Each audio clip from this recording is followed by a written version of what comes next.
Mirchi Bangla originals, আসল গল্পের আড্ডা।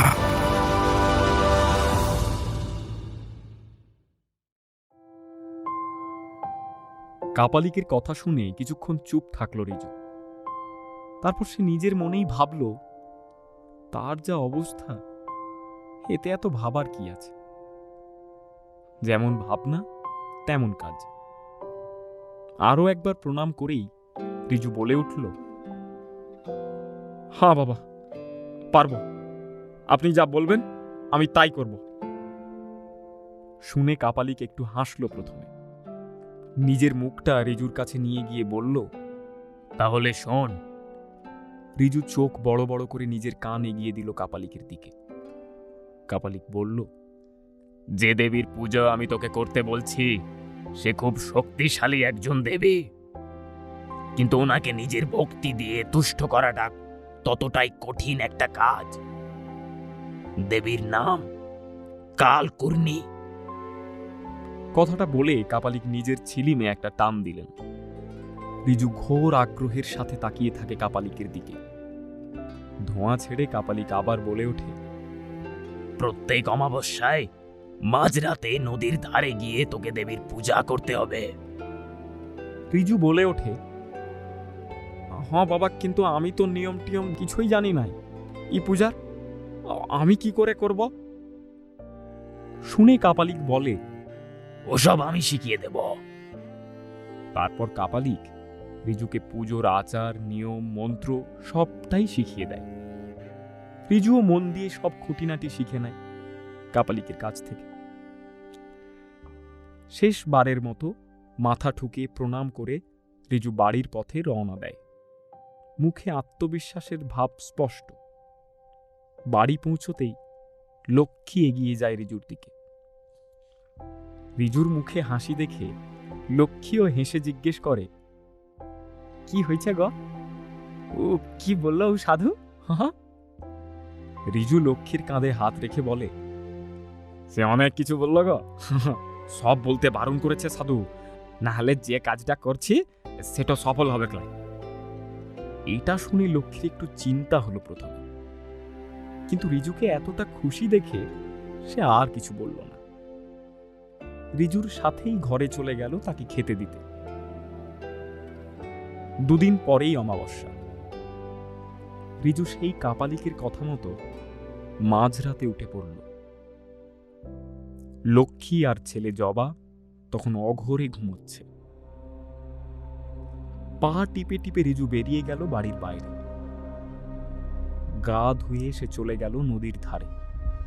কাপালিকের কথা মতো রিজু সবটাই নিয়ম মেনে করল, কিন্তু বাঁধ সাধল শুধু একটা জিনিস, সে পুজো করবে কাকে? রিজু আজ অবধি যত পুজো দেখেছে সেটা কোনো এক ভগবানের মূর্তি পুজো করতেই দেখেছে। তাছাড়াও কাপালিক পুজোর নিয়ম বলে থাকলেও পুজোটা কাকে কিভাবে করতে হবে সেটা তো জানায়নি। কাপালিকও আর এখন গ্রামে নেই। কিছুদিন আগে থেকেই তাকে আর গ্রামে খুঁজে পাওয়া যাচ্ছে না, সে অন্য কোথাও চলে গেছে। তাহলে এবার রিজু কি করবে? এই ভেবেই চুপ করে সে বসে গেল নদীর পাড়ে। কোনো উপায় না পেয়ে আবার হাঁটা পথে ফিরে এলো গ্রামে। বাড়ি যখন পৌঁছল তখন দেখে লক্ষ্মী বাড়ির বাইরে পায়চারি করছে চিন্তায়।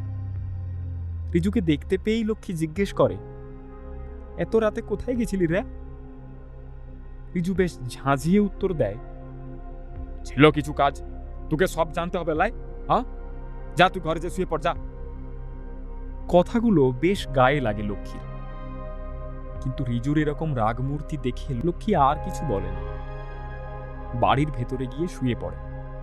রিজু এদিকে বাইরে অসহায়ভাবে বসে থাকে, ভাবতে থাকে, এত কিছু ক্ষতি হয়ে যাওয়ার পর সে শেষে একটা উপায় পেয়েছে, কিন্তু সেটাও এভাবে তার হাত থেকে চলে গেল। রিজুর এটা ভেবেও রাগ হলো যে সে কেন কাপালিকের কাছ থেকে মূর্তির কথাটাও জেনে নেয়নি। সে তো জানে যে কিভাবে পুজো করতে হয়। সবসময় কোনো দেব বা দেবীর মূর্তি বা কখনো কোনো গাছ বা পাথরকে ঘিরে পুজো হয়। তাই এই পুজোও সেরকম কিছু নিয়ম মেনে হওয়ার কথা। এসব ভেবে রিজুর কেমন পাগল পাগল লাগতে থাকে। সে পাশে থাকা বালতিটা ছুঁড়ে ফেলে দেয় দালানে। লক্ষ্মীর কানে আওয়াজ যায়, কিন্তু সে সাহস পায় না উঠে আসার। জবাকে আরো আঁকড়ে ধরে ভেতরেই শুয়ে থাকে। রিজুর এরকম ব্যবহার লক্ষ্মী আগে কখনো দেখেনি। অনেক অসুবিধে, অনেক ঝড়ঝাপটার মধ্য দিয়ে ওদেরকে যেতে হয়েছে, কিন্তু রিজু এরকম কোনোদিনই করেনি। লক্ষ্মী ভেতরে ভেতরে ভাবে তারই দোষ। রিজুকে ওই কাপালিকের কাছে যেতে দেওয়াই উচিত হয়নি লক্ষ্মীর। কিন্তু এখন কি অনেক দেরি হয়ে গেছে? সে তো এখনো গিয়ে বলতে পারে রিজুকে। এসব অন্ধবিশ্বাস, এসবে মানুষের ক্ষতি ছাড়া আর কিছুই হয় না। মনে হতেই লক্ষ্মী বেরিয়ে যায় বাড়ির বাইরে, কিন্তু গিয়ে সে কাউকেই দেখতে পায় না। রিজু আবার কোথাও একটা চলে গেছে। লক্ষ্মী একবার ভাবে যে সে রিজুকে খুঁজতে বেরোবে, তো বাড়িতে ছোট্ট জবাকে একলা ফেলে সে যায় কি করে? লক্ষ্মী টানাপোড়েনের মধ্যে পড়ে বাড়ির দালানেই ধপ করে বসে যায়। চোখ দিয়ে ভয় আর চিন্তা মেশানো কান্না বেরিয়ে আসে লক্ষ্মীর। ভোরের আলো ফুটতেই লক্ষ্মীর ঘুম ভেঙে যায়। রাত্রে কাঁদতে কাঁদতেই দালানে ঘুমিয়ে পড়েছিল লক্ষ্মী। হুঁশ ফিরতেই চারিদিকে তাকাতে থাকে সে, কিন্তু রিজুকে কোথাও খুঁজে পায় না। মনের ভেতর আবার একটা অজানা আতঙ্ক পেয়ে বসে লক্ষ্মীকে। সে খুঁজে পায় না কাকে জিজ্ঞেস করবে রিজুর ব্যাপারে। কাকে বলবে সে রিজুকে খুঁজে নিয়ে আসতে? আর রিজু গেছেই বা কোথায়? নিজের বলতে লক্ষ্মীর আর কেউ নেই। বিয়ের সময় বাপের বাড়ি থেকে সম্পর্ক মিটে গেছিল। তারপর বাবার মতো লোককেও সে হারিয়েছে। ছিল শুধু তার স্বামী রিজু আর ছেলে জবা। এখন কি তার স্বামীকেও হারাতে বসলো সে? এসবই ভাবতে থাকে লক্ষ্মী। রিজু আগের দিন রাতে কোনো উপায় খুঁজে না পাওয়ায় ঠিক করে যে সে ওই কাপালিককে খুঁজে বার করবে। তার কাছ থেকেই জেনে নেবে দেবীর পুজো সে কাকে অর্পণ করবে। যদি মূর্তি হয় তাহলে সে মূর্তি কিরকম হবে। এবার কাপালিকের কাছে সবটাই জেনে আসবে। ঠিক করার সাথে সাথে রিজু বাড়ি থেকে বেরিয়ে পড়ে। লক্ষ্মীকে জানিয়ে যাওয়ার কথাটাও ওর মাথা থেকে বেরিয়ে যায়। কিন্তু কাপালিককে খুঁজবে কোথায়? সে তো জানে না যে এই গ্রাম থেকে বেরিয়ে কাপালিক কোথায় গেছে। তাই রিজু ঠিক করে যে চারিপাশে যত গ্রাম আছে আগে সেগুলোর সবটাই ঘুরে ঘুরে সে দেখবে, আর সেখানেও না পেলে আরও বাইরের গ্রামের দিকে এগিয়ে যাবে। কিন্তু হাল সে ছাড়বে না। এভাবেই বেশ কিছুদিন কেটে যায়। রিজু একের পর এক গ্রামে কাপালিকের খোঁজে ঘুরে বেড়ায়। এই কয়েকদিনে চেহারাটাও অনেক পাল্টে গেছে রিজুর। জামা কাপড়ে পুরো ময়লা বসেছে, মুখে খোঁচা খোঁচা দাড়ি বেরিয়েছে, ভালো করে খেতেও পায়নি কয়েকদিন। তাই হাঁটা চলাতেও দুর্বলতা স্পষ্ট বোঝা যাচ্ছে। ওদিকে লক্ষ্মীরও প্রায় একই রকম অবস্থা। প্রথমে সে ভেবেছিল রিজু হয়তো সন্ধ্যের মধ্যে বাড়ি ফিরে আসবে, এ বলেই নিজেকে সান্ত্বনা দিয়েছিল সে। কিন্তু সন্ধে গড়িয়ে যখন রাত হয়, রিজু আর বাড়ি ফিরে না। লক্ষ্মীর আতঙ্ক আরো বেড়ে যায়। কোনো উপায় না পেয়ে লক্ষ্মীর ছেলেকে কোলে নিয়েই বাড়ি বাড়ি ছুটে যায় তার স্বামীর খোঁজে, কিন্তু খুঁজে পায় না। গ্রামের লোকেদের মধ্যেও একটা উদ্বেগ তৈরি হয়। রিজুর কিছু বন্ধুরাও একসাথে আশেপাশের গ্রামে খুঁজতে যায় রিজুকে, কিন্তু কোনো লাভ হয় না। সেটা জানতে পেরে খাওয়া দাওয়া ছেড়ে দেয় লক্ষ্মী। সারাদিন ছেলেকে সামলায় আর বাড়ির বাইরে তাকিয়ে বসে থাকে রিজুর বাড়ি আসার অপেক্ষায়।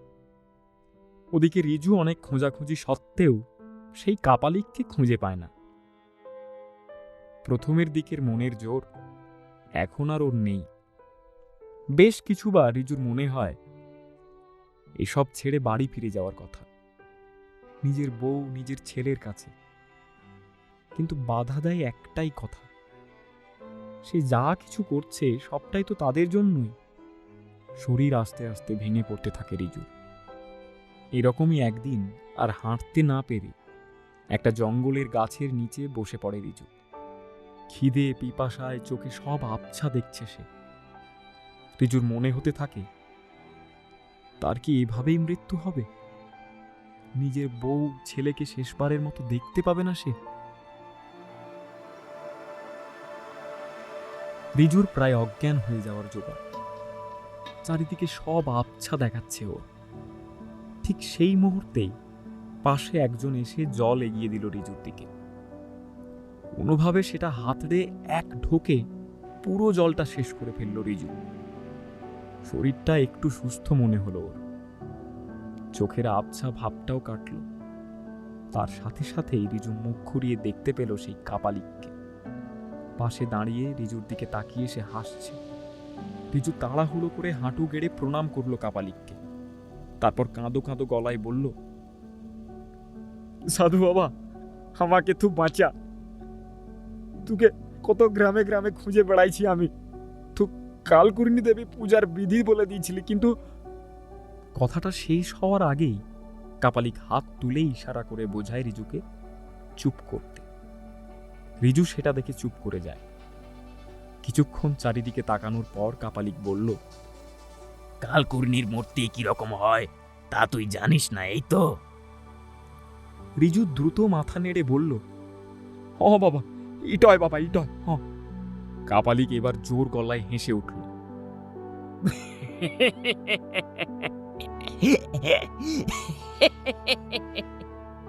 তারপর এগিয়ে গেল জঙ্গলের মধ্যে।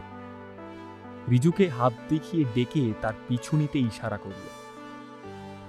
জঙ্গলে একটা বড় গাছের নিচে নিজের আসনে বসল কাপালিক। রিজু পিছন পিছন গিয়ে কাপালিকের বেদির সামনে বসল।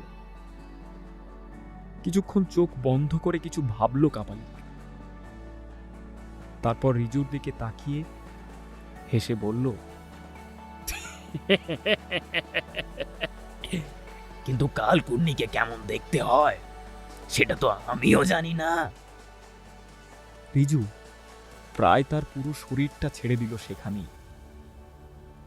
যে উত্তরের খোঁজে সে গ্রামের পর গ্রাম ঘুরে বেরিয়েছে, সংসার খাওয়া দাওয়া সব বাদ দিয়ে, এখন এই কাপালিক বলে কিনা সেটার উত্তর সে নিজেই জানে না। রিজুর অবস্থা দেখে কাপালিক সবটাই বুঝতে পারে। আবার একদণ্ড হেসে সে বলে, এমনি এমনি আমি বলিনি এই দেবীর আরাধনা করা অত সহজ নয়। পূজার বিধি জানতাম তাই সেটা বলে দিলাম, কিন্তু যাকে পূজা দিবি সে মূর্তি আজ অব্দি কেউই দেখেনি। তো সে কিরকম দেখতে সেটা বলবে কি করে? হ্যাঁ,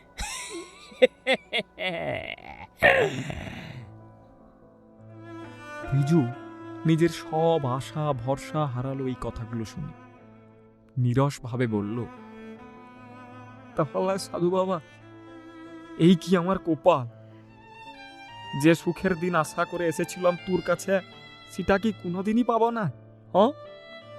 সাধু বাবা ছিলিমে টান দিয়ে বলে উঠল, কেউ দেখেনি বলেই যে কেউ কোনোদিন দেখতে পাবে না, এরমটা কেউ বলেছে? হ্যাঁ। রিজু কথাটা শুনে চোখ তুলে তাকালো কাপালিকের দিকে। মুখে একটা প্রশ্নসূচক ভাব। কাপালিক সেটা বুঝতে পারল। সে আবার বলল, তুই তো শিল্পী, নানা ধরনের মূর্তি গড়ন করাই তোর কাজ। হ্যাঁ, কালকুর্ণীর মূর্তি সারা পৃথিবীতে একটিও নেই। তুই তৈরি করবি প্রথম।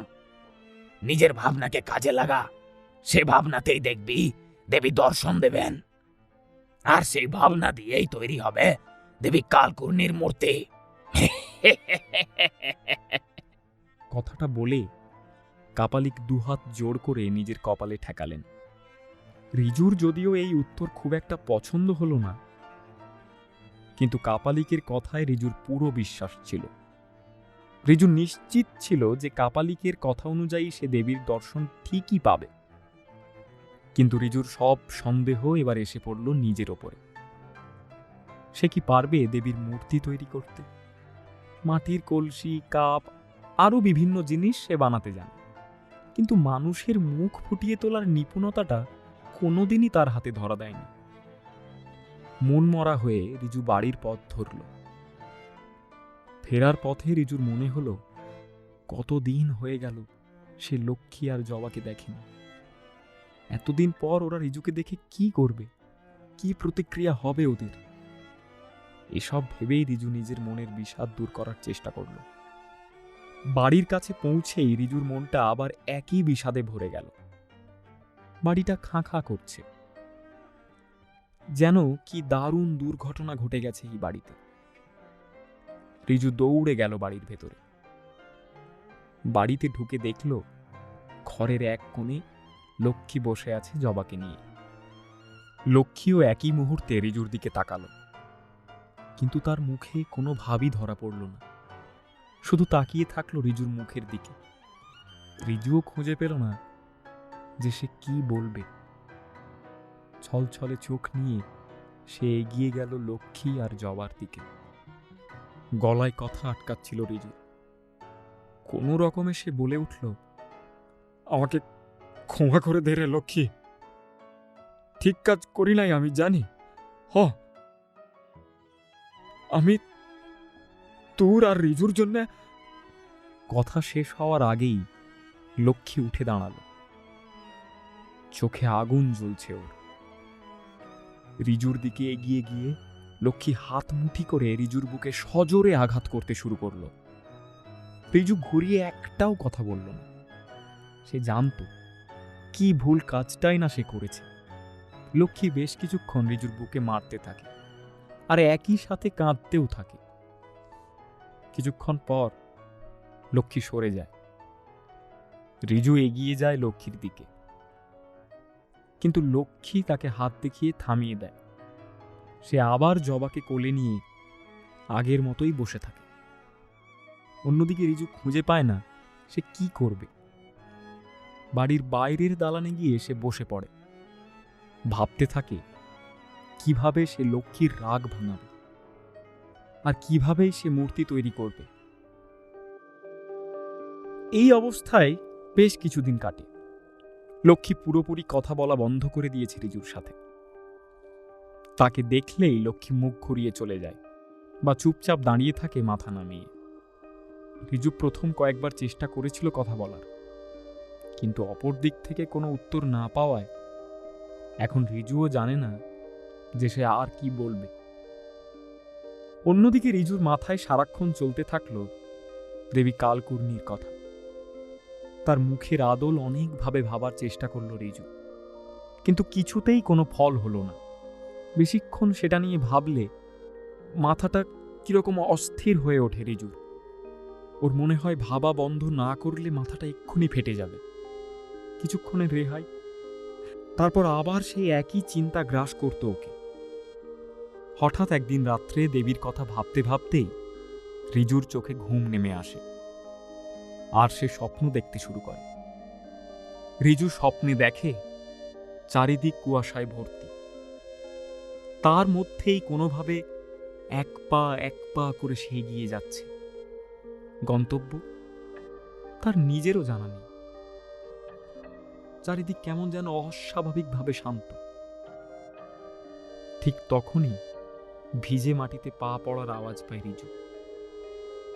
গভীর কুয়াশার মধ্যে এগিয়ে যেতে থাকে সেই শব্দকে লক্ষ্য করে। তারপর হঠাৎ সব কুয়াশায় যেন জাদু বলে কোথায় মিলিয়ে যায়। ঠিক সেই মুহূর্তেই রিজুর চোখ পড়ে এক মহিলার ওপর। রিজুর উল্টো দিকে মুখ করে সে দাঁড়িয়ে আছে, পরনে একটা লাল পেড়ে সাদা শাড়ি, কোমর অবধি নেমে আসছে ঘন কালো চুল। রিজু অবাক হয়ে দাঁড়িয়ে যায় সেখানে, তাকিয়ে থাকে সেই মহিলার দিকে। সেই মহিলাও এবার ঘুরে তাকায়। রিজু এবার দেখতে পায় তার মুখ। এরকম সুন্দর মুখ রিজু কোনোদিন কোথাও দেখেনি। কাউকে এত সুন্দর দেখতে হতে পারে সেটাই রিজুর জানা ছিল না। টানা এবং বড় বড় দুটো চোখে স্নিগ্ধতা ভর্তি, সেরকমই তার মুখের অম্লান হাসি, ফর্সা গায়ের রং। সে যেন মানুষ নয়, দেবী। এটা ভাবতেই রিজুর ভেতর থেকে একটাই কথা চিৎকার রূপে বাজতে থাকলো, এ আর কেউ নয়, এ কালকুর্ণী দেবী। ঠিক এই সময়ে সে মহিলা, বা বলা উচিত কালকুর্ণী দেবী, হাত এগিয়ে রিজুকে ডাকলো তার কাছে। রিজু মন্ত্রমুগ্ধের মতো এগিয়ে গেল। কাছে আসার পর কালকুর্ণী দেবী তার সুন্দর কণ্ঠস্বরে বলে উঠল, রিজু, তুই বানাবি আমার মূর্তি? আমার মূর্তি তো কেউ বানাতে পারে না, তুই বানাবি তো? বলেই খিলখিল করে হেসে ওঠে কালকুর্ণী দেবী। আর সেই মুহূর্তেই ঘুম ভেঙে যায় রিজুর। ঘুম ভাঙতেই দুহাত মাথায় ঠেকিয়ে রিজু প্রণাম করে। ওই অপরূপ সুন্দর মুখটা রিজুর চোখের সামনে ভাসতে থাকে। রিজু আবার মাথায় হাত ঠেকায়, সেই কাপালিকের উদ্দেশ্যে প্রণাম জানিয়ে। কাপালিকের কথাই সত্যি হয়েছে, কালকুর্ণী দেবী দেখা দিয়েছে শেষমেশ রিজুকে। কিন্তু এবার তো আসল কাজ শুরু, দেবীর মূর্তি তৈরি করার কাজ। যে রিজু আজ অব্দি মানুষের মুখের আদলই ফুটিয়ে তুলতে পারেনি, সে কি পারবে এরকম এক অপরূপ সুন্দরী দেবীর মূর্তি তৈরি করতে?